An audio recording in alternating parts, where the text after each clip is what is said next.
Before I jump into the video, please subscribe our channel. We daily upload videos about weight lose and fat burning methods. In America today, it is estimated that over 65% of the population is overweight, with around 30% being at least clinically obese. Even more alarming is the estimation that 15% to 20% of the country's children are overweight, with nearly one-third being at least clinically obese. Now more than ever, something needs to be done to reverse this growing trend and prevent it from becoming an even bigger epidemic than it already is. By sitting back and allowing our children to become overweight and eventually obese, we are in effect severely shorting their lives. The main ingredient in helping to eliminate child obesity is recognition. As parents, we cannot take the stand that it is healthy for our children to be round and plump. Yes, they need to eat enough to be healthy and to grow properly, but we must know where to draw the line between what is a healthy weight and what is excessive weight. Often, parents will push food on their children with the idea that they need more food because they are growing. The fact is, however, the energy expenditure required for growth accounts for only around 2% of their daily energy expenditure. With this in mind, a child's appetite should be taken into account when determining how much they need to eat. Overeating is more of a learned thing than one that just develops on its own.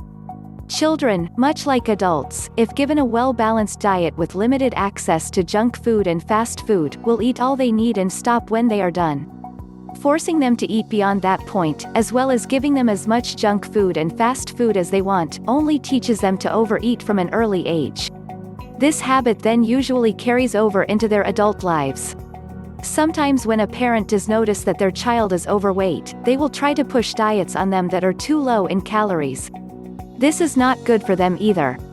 They still need a certain amount of calories for their growth, and restricting their calories too much can interfere with the normal growth process.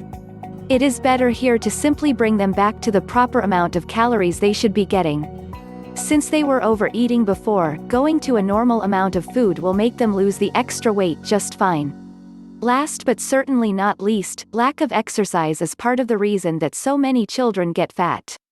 The average school kid today spends more time watching TV and playing video games than they spend in school. Even when they are in school, most kids only get around 60 to 90 minutes maximum of physical education per week.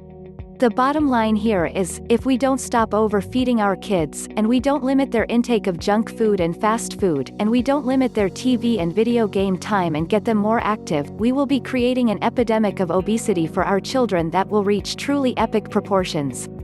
Did you like this video? Please subscribe our channel and push like button for further updates.